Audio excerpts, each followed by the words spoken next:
Hello there, welcome in.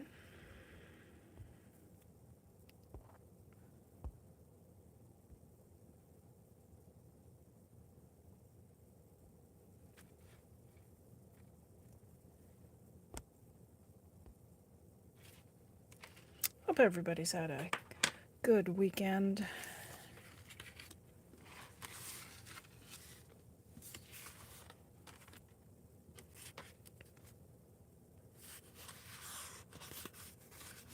Let's get started with a pebble drawing, shall we?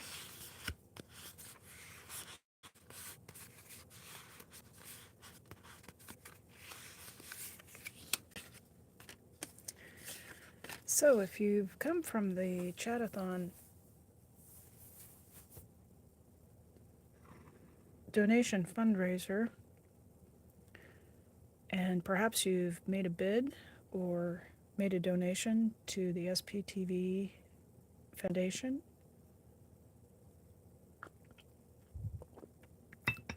here's a little bit of information about how these paintings are made. Most of them are on 140-pound watercolor paper. It's acid-free. They're a mixed media, mostly watercolor, but also some archival pigment pens, and sometimes I also include other media like watercolor pencils. Neocolor 2, that's a water-soluble wax pastel from Caran d'Ache, a Swiss company.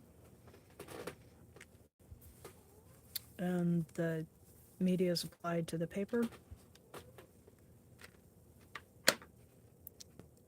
It can really vary. The types of backgrounds can really be varied. And then using the pigment pen, pebble shapes are outlined. So let's get started in.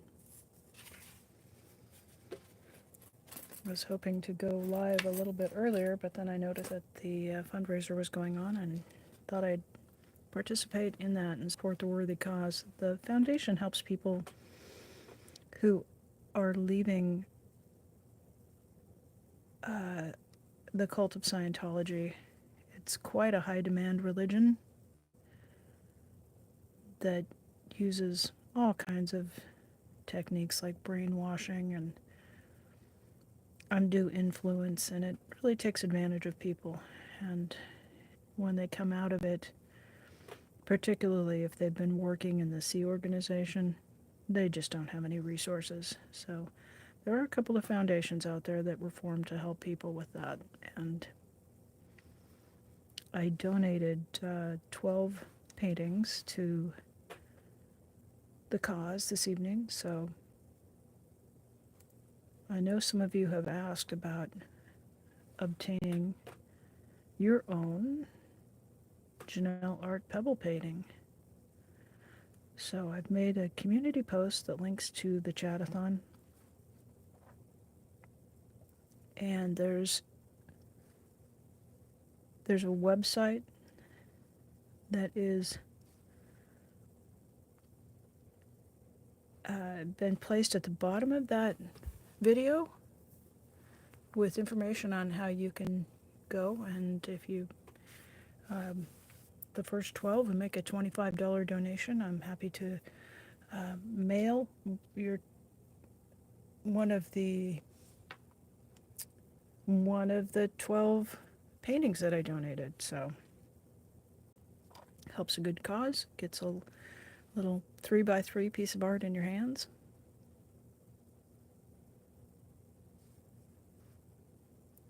I myself was involved with a high demand religion in my early 20s and managed to get free of it, but it is it's not an easy process. So anything that we can do to reach out a helping hand to people who are in that position is a positive act in this world.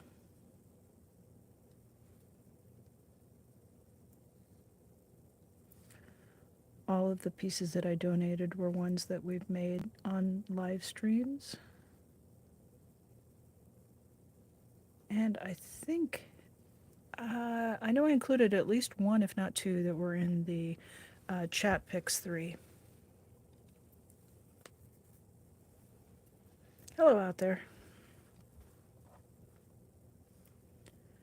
Welcome in, everybody. Hello to Replay Crew. Good morning to Maya.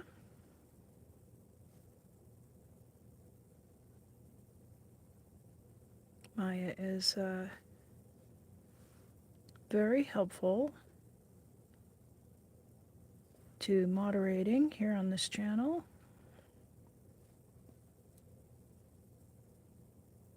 And is also a very skilled watercolorist.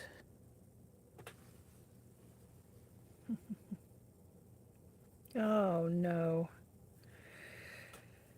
It seems like Maya has managed to get a migraine. Those are no fun.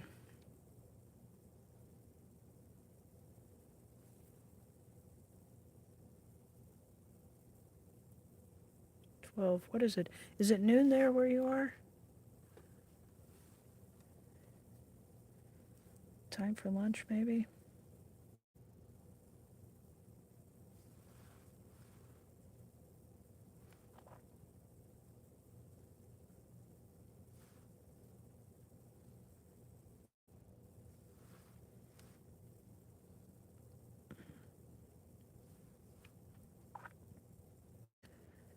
I'm not planning on too long of a live stream today, Maya. I was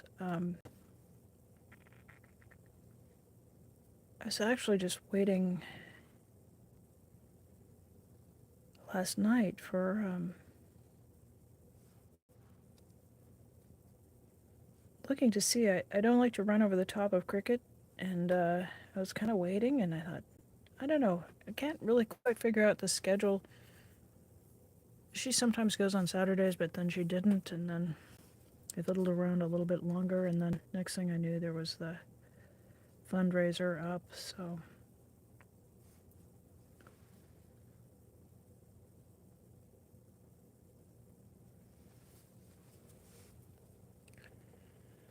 I ended up, eh,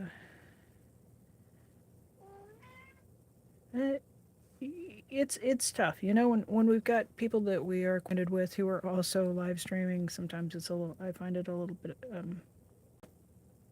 it's a little bit hard to just like get my live stream started up and just boldly go on, and it's kind of goofy because there's, you know, at any given moment, thousands of things being uploaded and live streams running on YouTube, but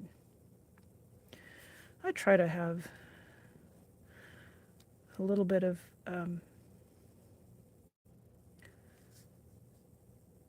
you know, a little bit of courtesy about the way that I run my live streams that way. And then the next thing we knew, I looked up and Brad from Drop Short Media was one of the panelists on the fundraiser, so.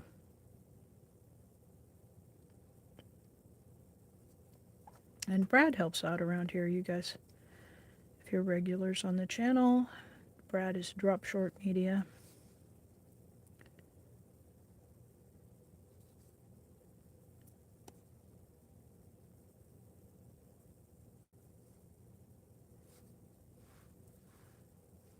So there's a link on the community post. It's on my page, and then if you slide over to the community tab, there's information about those paintings. And oh yeah, probably just realized I'll update it when I get done with this live stream, and I'll put a link in for the fundraiser, the direct link to the website. So it was a little bit confusing about what a person needed to do in order to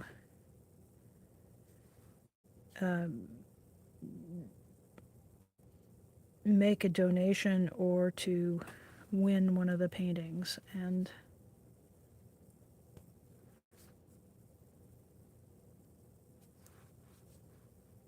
Um, yeah, I guess we'll have to get some clarification on that because I don't have it right now.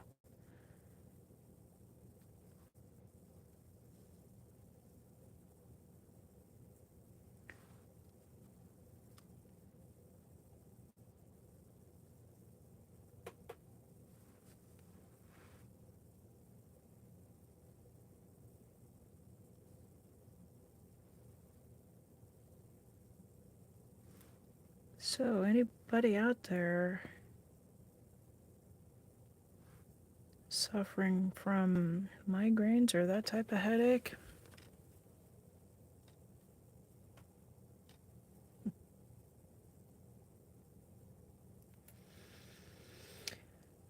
Um, don't worry, Maya. It was just a little bit of information about the fundraiser and just some of that, referring people to my community tab.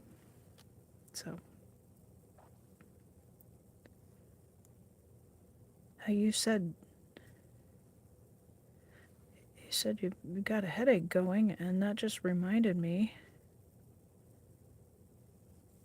I get the occasional migraine, but I also get something called cluster headaches, and they're like really intense mini migraines. They don't last as long as a regular migraine, and I'll get them days on one after the other, sometimes more than one headache a day. Um, and I usually get them in the fall.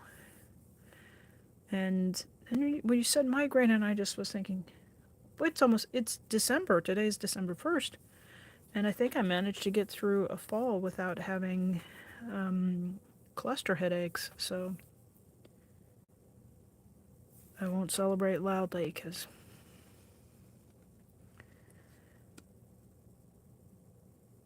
if you're out there with a migraine, I know how painful that can be. But yeah, if anybody's got tips about how to deal with cluster headaches, I haven't found a medication that really works on them, and they're fairly unpredictable. But I didn't get them last fall, and apparently, I know it's technically still fall, but usually I kind of have a just get a whole raft of them somewhere in the September, October, November period. So yeah, and for years, like I didn't realize that they were cluster headaches. That no doctor ever really asked me enough questions to kind of get to the bottom of it. I assumed that it was migraine, and apparently they're a little bit different.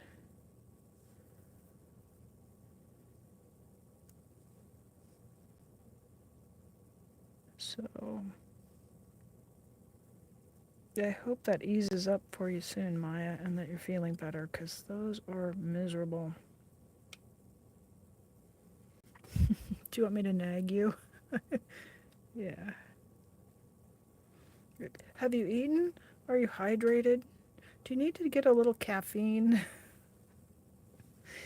Sometimes, if I've been on a bit of a coffee bender, I generally try to avoid coffee. I used to drink coffee, a lot of coffee, but then my cardiologist is, it's on the list of things I'm not supposed to do now that I'm, dealing with cardiac issues. So drink that coffee when you're young.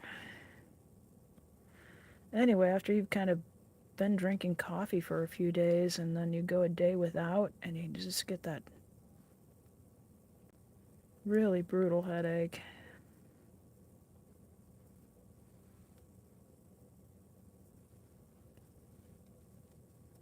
So sometimes, not for necessarily for a migraine, but sometimes for just a regular headache, a cup of caffeinated beverage will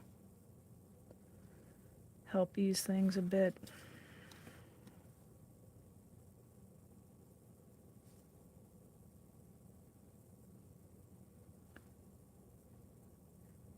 But I get headaches. I get those kind of headaches when I'm under a lot of stress, especially if I'm frustrated about there's a situation that I can't change or just something that's out of my control, and my body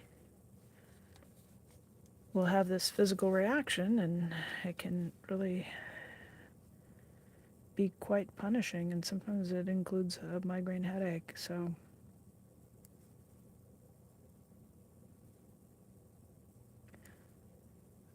something like a mindfulness practice like this,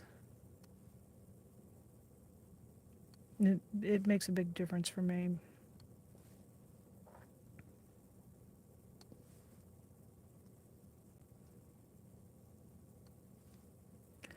So I'm not gonna swear that pebble drawing will ease your migraine, but having a practice of mindfulness, something that you do, try to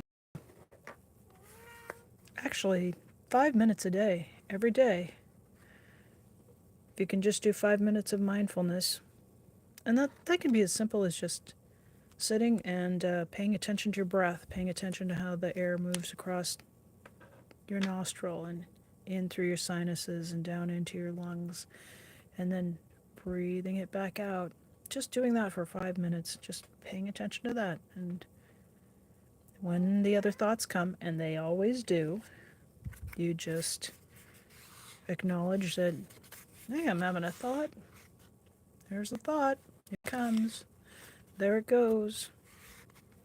If it's really important, you know, like, oh, I need to go put money in the meter so my car doesn't get towed, the thought will come back after you're done meditating.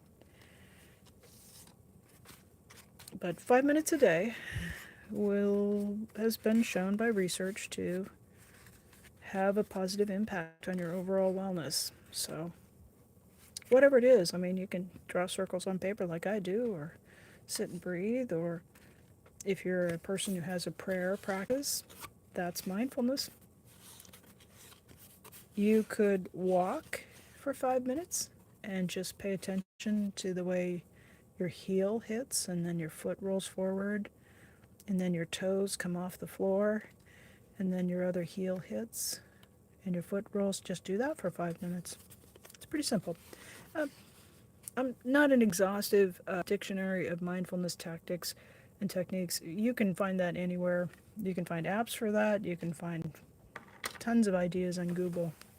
Just encourage you to find something that resonates with you, and just try it for 5 minutes a day.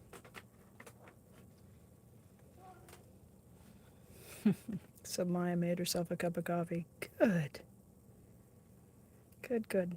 That always helps. Can't hurt. Yeah. Hi. You want to come up here? We have the talking kitty. You want to come up? Put your face up here and I'll let the people see you. Come here. Come on. Come on. There's the floofy cuteness. All right.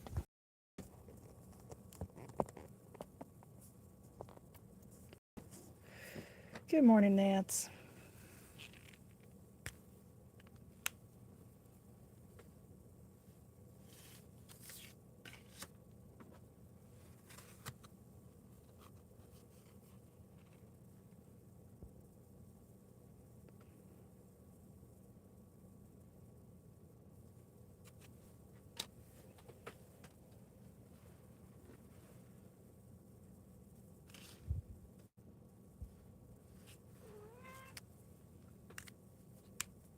I think we'll go with a bolder pen for this one because it's a little bit on the dark side.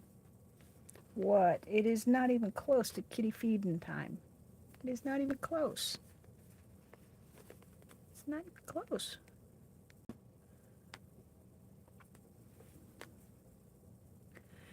I'll tell you guys, at the middle of the day, she gets fed at noon. And at 11:55, she comes and finds me and starts singing me the cat song. And She also gets fed at 6 p.m. and she comes in at 5:55. But her first of the morning feeding is she. I think she probably knows exactly what time she gets fed, but she starts talking to me about it about 2 hours ahead of time. So she's a bit of a rascal that way.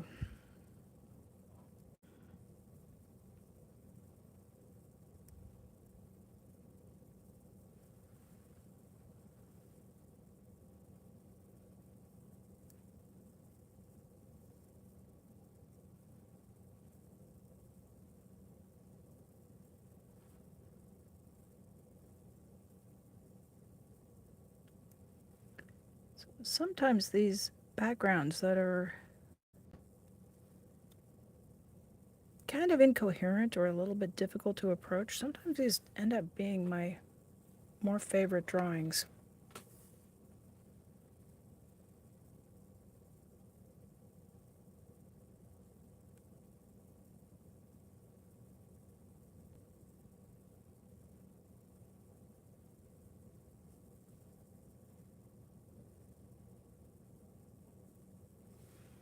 I guess we'll just have to see with this one.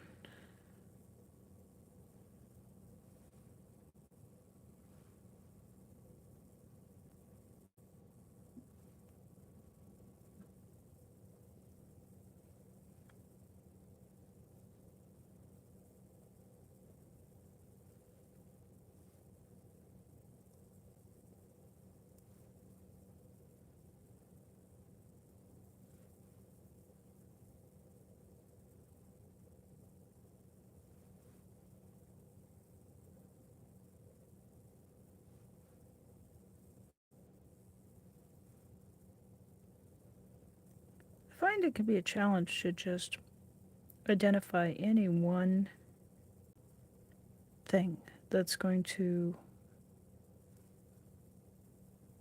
really work a big change in managing anxiety and depression.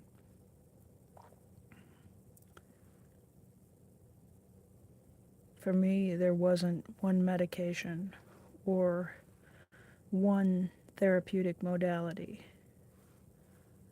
or one habit that I adopted or changed.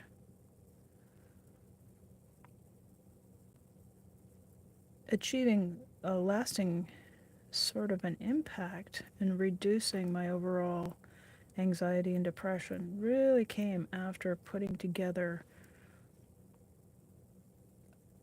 many different pieces. It's it's rarely just one thing that you can change.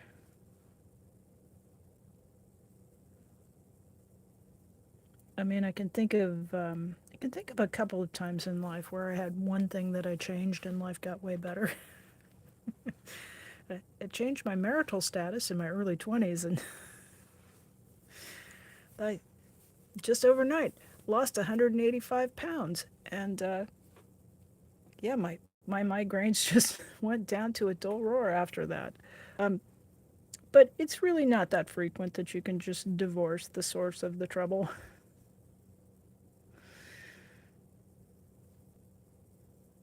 Usually it's a matter of cobbling together some strategies in several areas of life.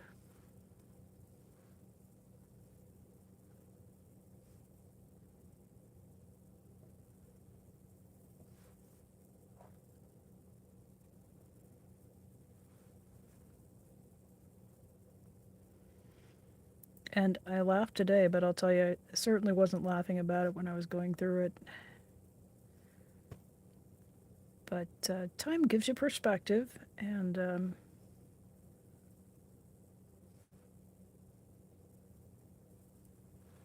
sometimes change is beneficial.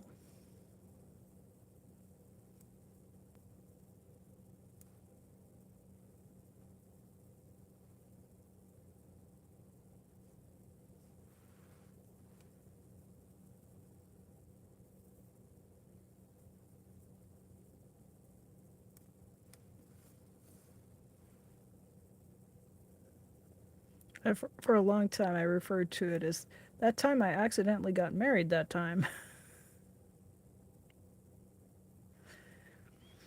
But wasn't it wasn't an accident. It may well have not been uh, in my right mind because I was in my early 20s, and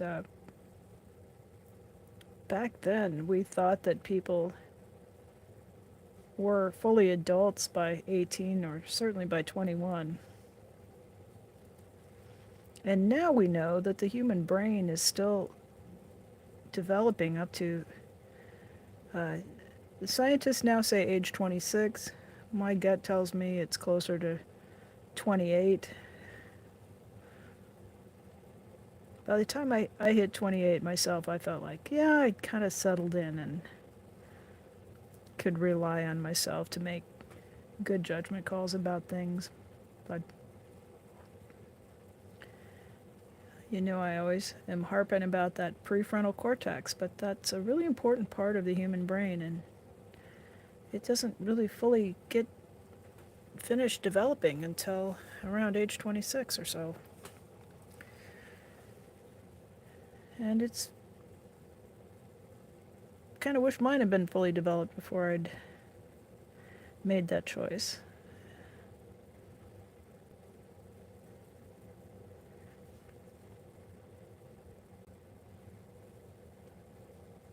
But it's really kind of interesting. My grandmother, I think, was married when she was about 16, in the early 20th century. My mom was 17 when she married.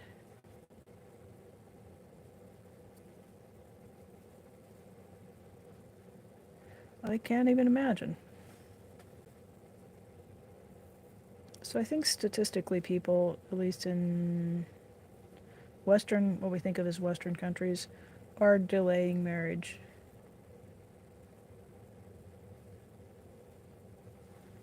More into the later 20s and 30s. And there still are a lot of people who are getting married in their teens, but it's the average is skewing a bit older.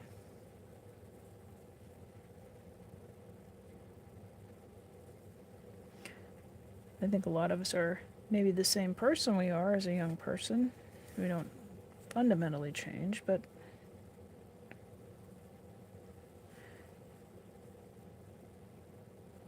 we do have some fine tuning to knowing ourselves and knowing what kind of a match is a good match for us.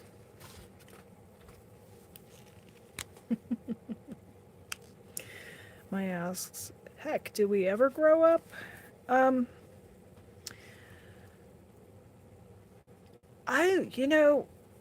when I was a youngster, people in my life would say, because we said so, because we're the grown-ups, because we know better. And, when I got to those ages, of the ages that my parents were when they were telling me that stuff, and there were times where I would just look at my mom and dad like, what the hell? You guys, like, I know they didn't have any more of a sense of being adults than I did. I don't know what would happen to the world if we actually looked at our kids and just said, "Oh, I have no flippin' idea. I don't know. I'm just, kind of, winging it here."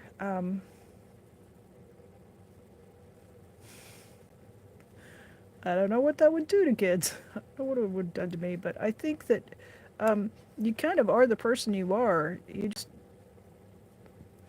um, it's a challenge to live a year that's substantially different in experience than the other years you live, particularly when you're locked into working and you don't have the freedom to go travel and check out the world.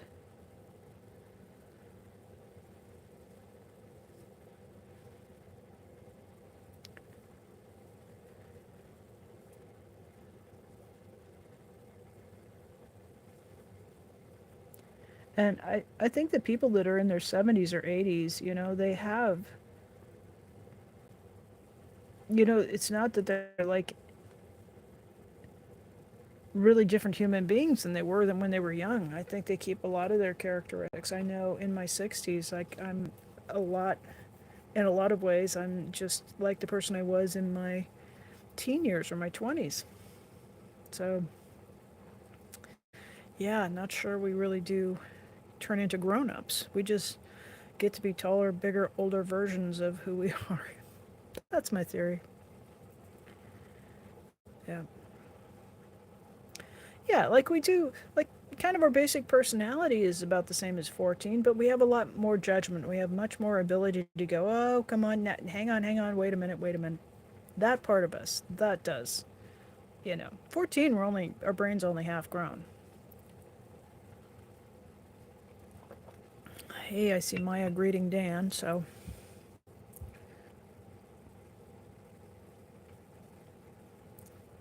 Ah, let's see. Deer? Are you hunting deer? December in Pennsylvania. Dan, good to see you. He's popping in to say hello.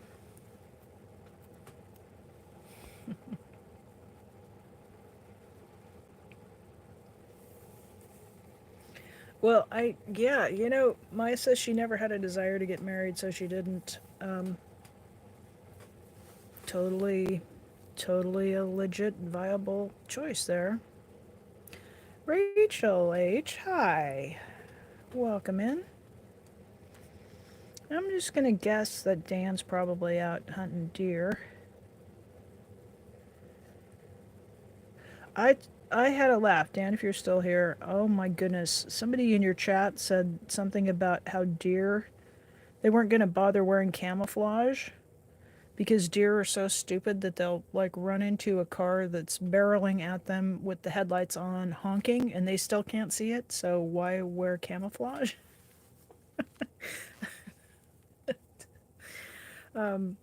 I thought that was a good point.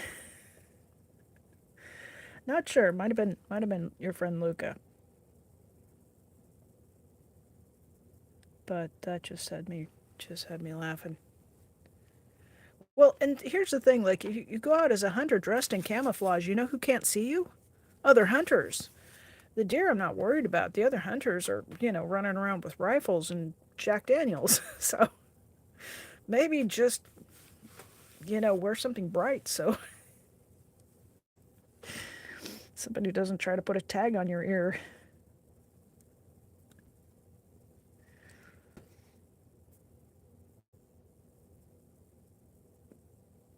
Uh, I fish. I'm not a hunter. My dad did some hunting, and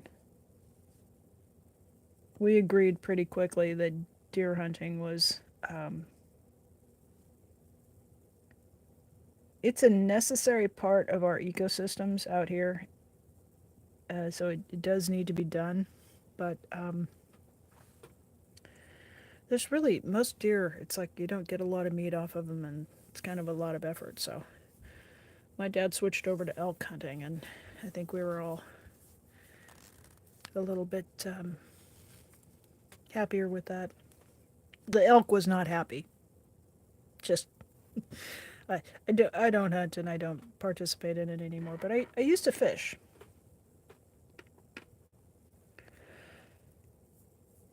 Hey, Impression says, just tuning in. I'm convinced we are all children in grown up bodies. Some of us keep that childlike wonder, and some of us lose it over time. Yep, I do think that for most people, if you can get them to unwind a little bit and just it kind of give in to the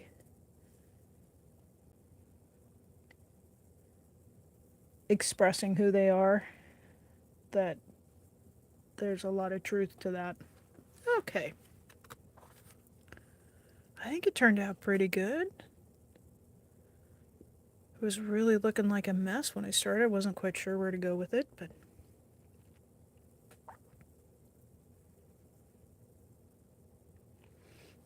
yeah, that's. We have a comment that somebody would come home with a cold every time. There's always, yeah, the more I listen to people tell stories about hunting, the more I kind of scratched my head and thought, is it really economical? You know, and then I lived in Alaska where there are a lot of people live on subsistence. So you hunt or you go hungry. And,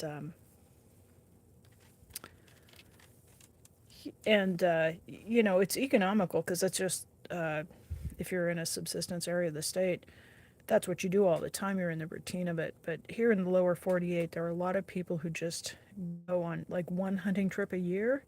And so it turns into a lot of outfitting and supplying and a lot of half gallons of whiskey and a lot of gas and refurbishing the camper. And, you know, the deer ends up being $75 a pound when you end up with your, if you actually bag a deer. So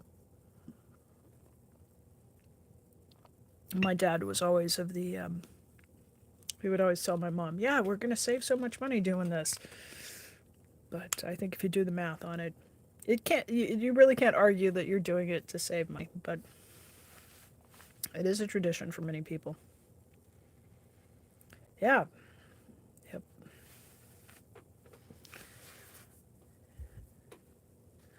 So having, we have some of the, I don't know what it's called. I don't know if I ever knew what it's called, but there's a wasting disease that the deer get.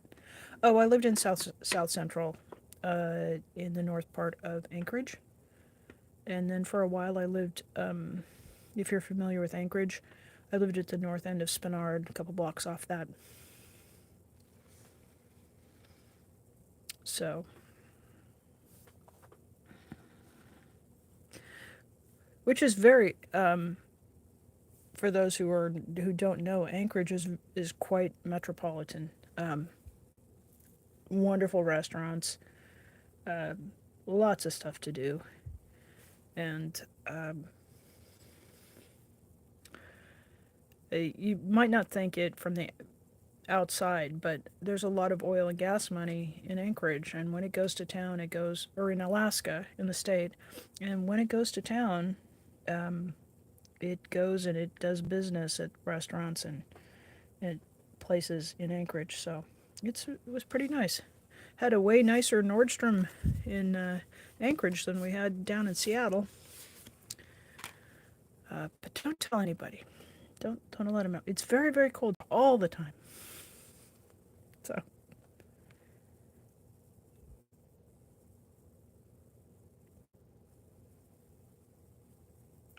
oh yeah, I don't catch and Maya's talking about uh, fishing and catch and release fishing.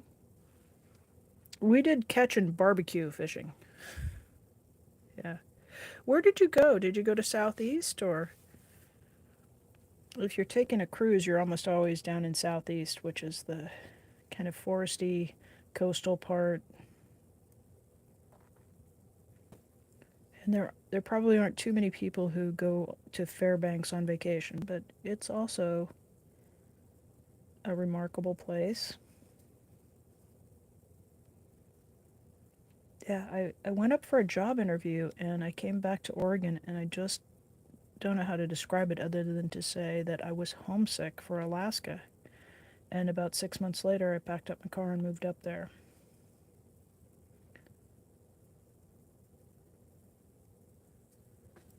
Yeah, so Rachel, please tell us more. Yeah. Exactly. Yes, Maya. Yes, we catch and barbecue salmon. Uh, oh, 17 days. Nice. Um, I also fish for trout, which you just, you know, paddle a canoe back over to shore and get the fire going and cook it over the campfire. One of my great uncles was a commercial fisherman, and he fished up in Alaska on the Bering Sea and also in Prince William Sound. Fished for salmon, and his one of his sons was a crabber. So if you've ever watched, oh, my brain just totally dumped the name of that. Deadliest Catch. I think my cousin Danny's boat has been featured on Deadliest Catch.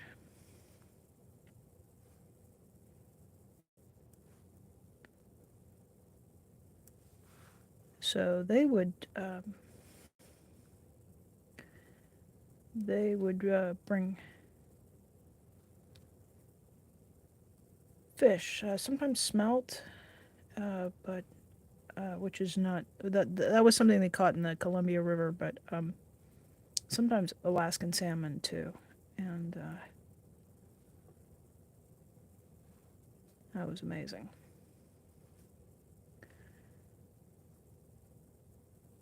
But the Oregon part of the family, we just did uh, sport fishing, which is you just go out, you would catch a couple fish.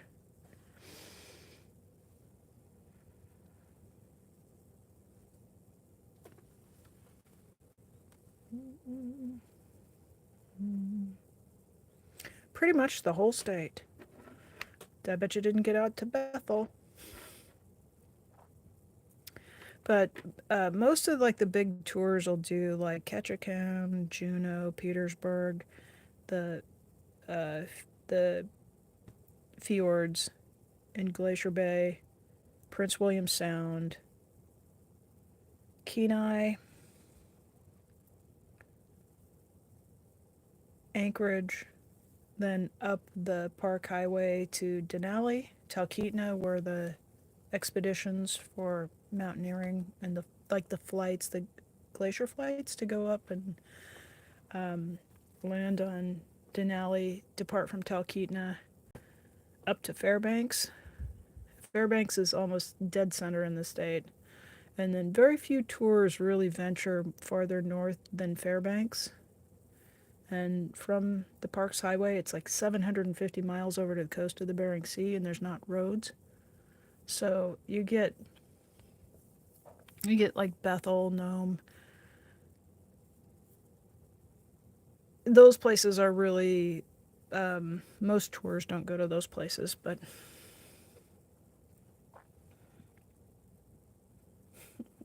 I know now we all want fresh smoked salmon.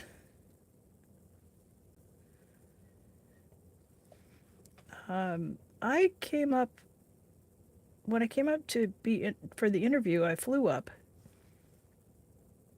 so I kind of saw a bit of it by air.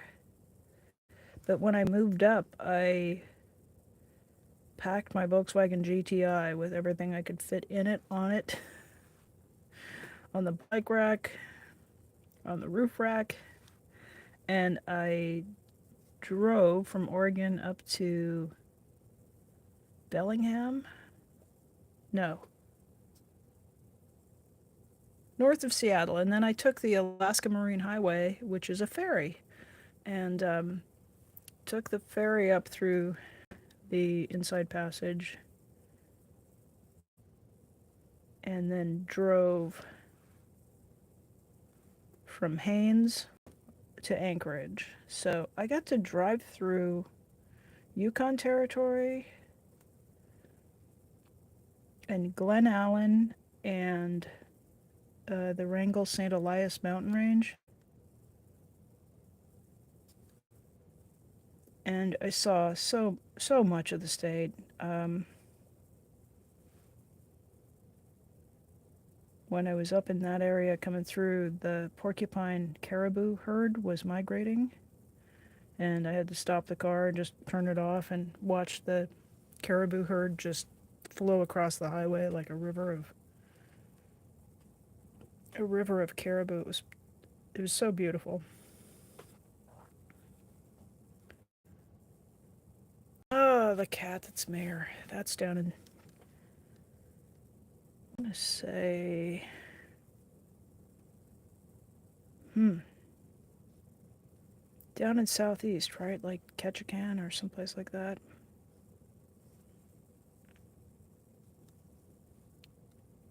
Anyway, I was up there for a while, and then I was working on a project with the BLM, and that project ended, and my mom had bought a flower shop down in Oregon, and she kept calling me and just like, the driver quit. Oh my God, the designer quit. Oh, I can't just, I need help. I need help. And then my contract ran out, and um, I just got suckered into it. I just thought, okay, all right, Mom, I'll come down and I'll help you for a while until you get some people hired, and um, then I'll come back up. And as these things go, I ended up kind of trapped in the family business, and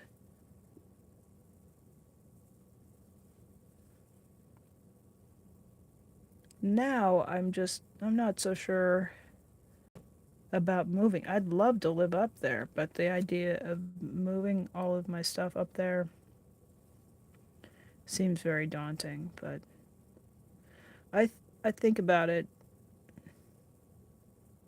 I think about Alaska most days, and probably not a week goes by that I don't think about it, miss it.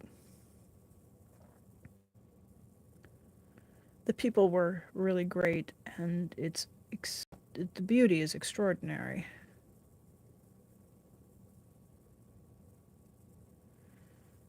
But it was kind of funny. I could walk down Fourth Avenue in downtown Anchorage and run into three people I knew in 2 blocks. And I can walk down the street in my hometown uh, and never run into anybody I know.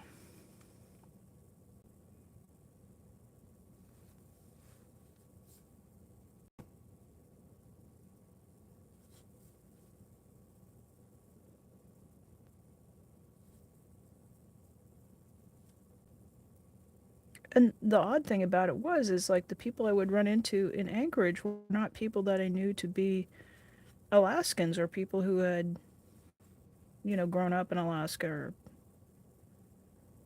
just run into friends from college or people I'd worked with.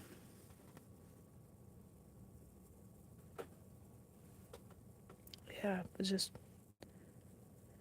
just a magical place.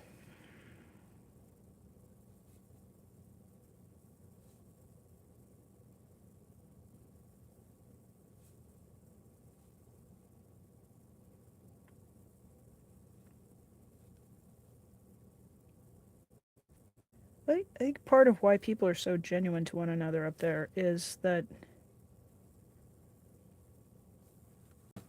it's an extreme climate. In the winter, say you're driving up to Fairbanks and you slide off the road and land in a snowbank. The next person coming down the road will stop and help you. The the thing is, if you don't stop and help people, they'll freeze to death out there. And down in Oregon, you could be trying to flag down help and no one. Oh, here's an example. The transmission on my car went out this spring, and I was blocking a major street in town. And I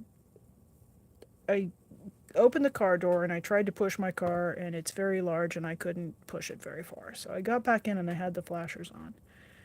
And not people pulled around me, gave me the finger, honked at me. Nobody stopped. Nobody asked if I needed help. I called the tow truck and they were like, "We're on our way. We're on our way." 30 minutes, they're still just on their way. Not only did people not help, 3 police vehicles, 2 city police, and 1 sheriff passed me, like wouldn't make eye contact, just drove on by. And and I was just sitting in the car just going, I wish I was in Alaska. I know it's been a lot of years since I've lived there, but I have this idea that people in Alaska would not have just left a woman sitting in the car blocking the middle of the street and doing nothing except giving her the finger and a dirty look. So maybe it's changed up there, but I'm just going to keep that idea of it in my mind.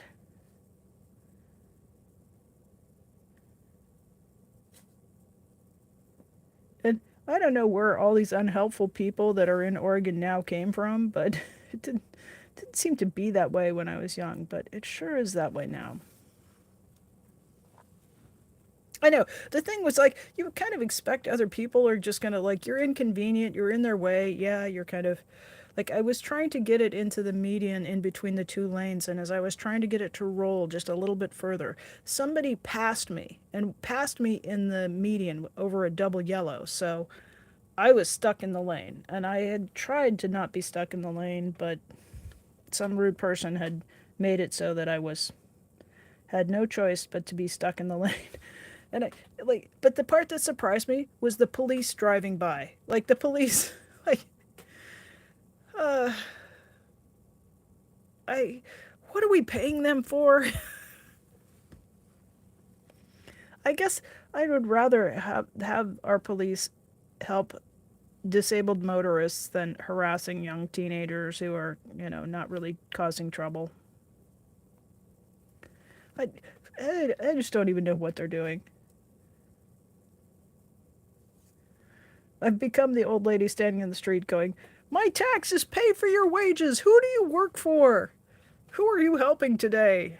Get back here, you young whippersnapper." Anyway, it got towed, it got fixed.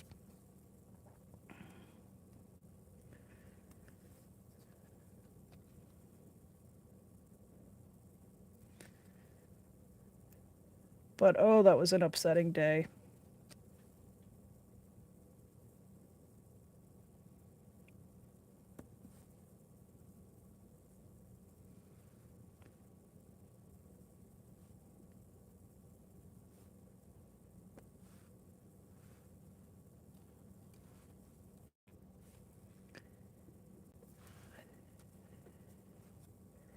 I love being able to come out the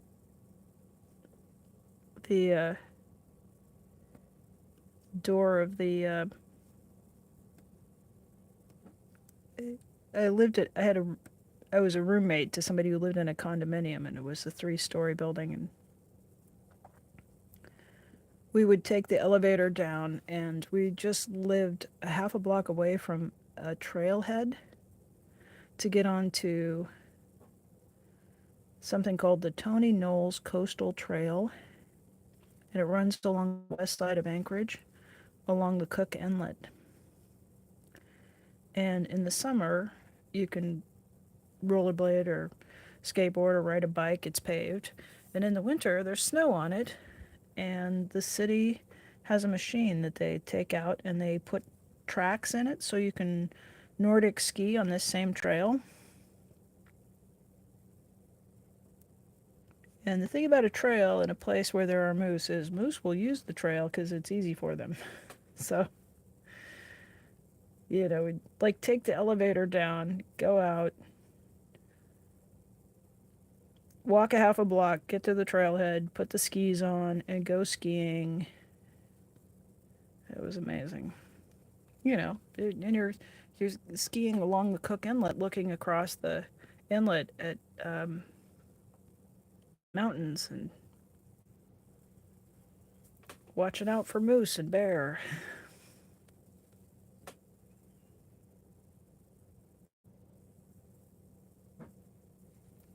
So there might be some place in Colorado or Utah where you could do that too, but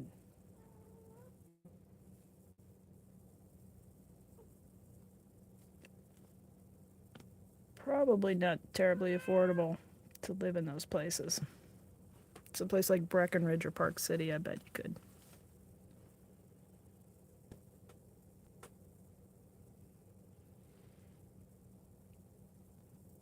Maya, who lives in northern Norway, asks, "Doesn't everywhere who has snow have those track machines?"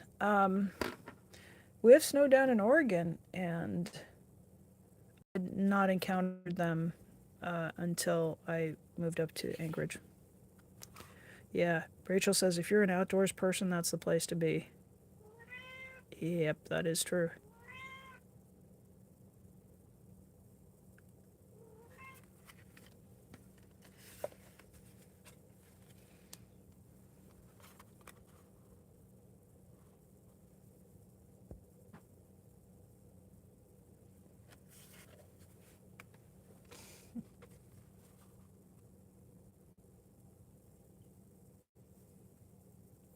Nice. Rachel says you have had some travel. She's been to Norway as well.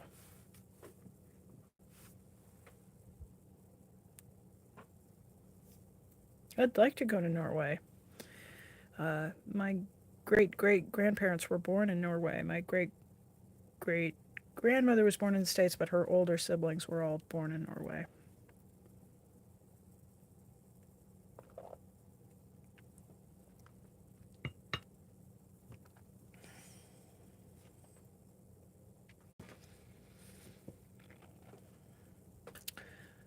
Well, people, we are coming up on the hour.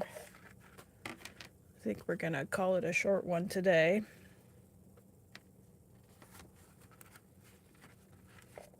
I think we can hang out for a few minutes and talk about Norway, though.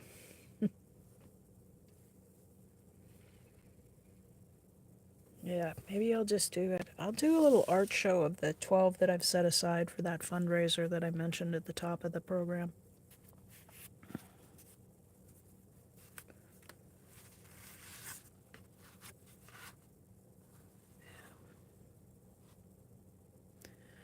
So if you're interested in making a donation and getting one of these 12 for as a thank you for your donation to the SPTV Foundation, see my community post.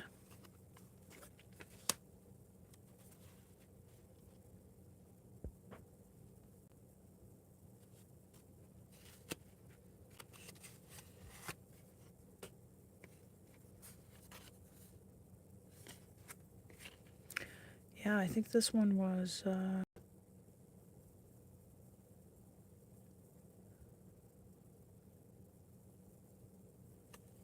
this one. I think this one might have been part of our pick 3.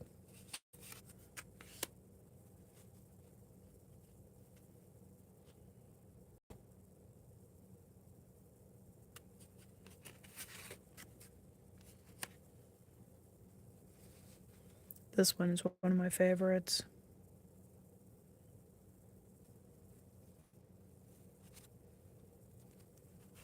So I had suggested that folks make at least a $25 donation to the SPTV Foundation if they were interested in receiving one of these paintings. They're 3 by 3 inches, watercolor and mixed media on watercolor paper, and I'll mail them to people in the United States. I guess if you're out of the country and you make a donation, we can talk about find out what the postage would be. They're pretty small, so yeah, I tried to pick a variety. I like this one quite well too, because the rocks are more rock colored. My dad and his wife love that Norwegian cruise line. They do those quite a bit.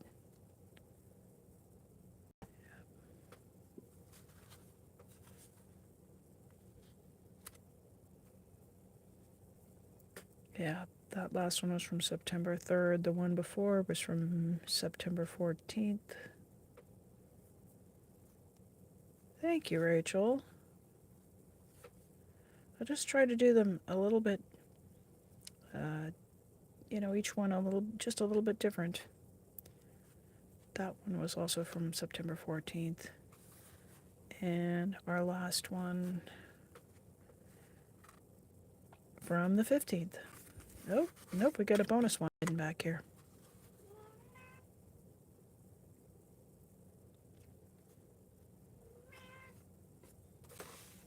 Yeah.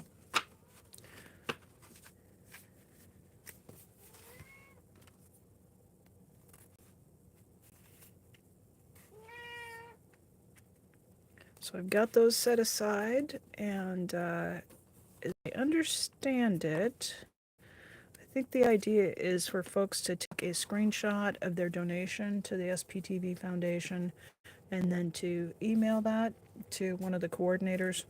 They'll get a hold of me with your contact information, and we'll get those mailed out. So there might still be time. There might still be time to get those to you by Christmas because it's just December 1st. So get on that right away and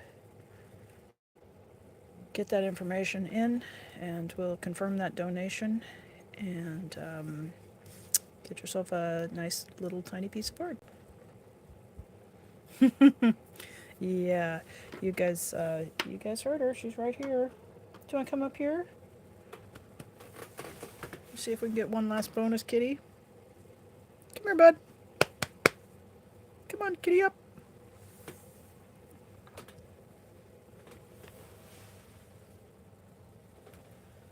Oh, hi. Well, you have kitty face. Will you look at the kitty?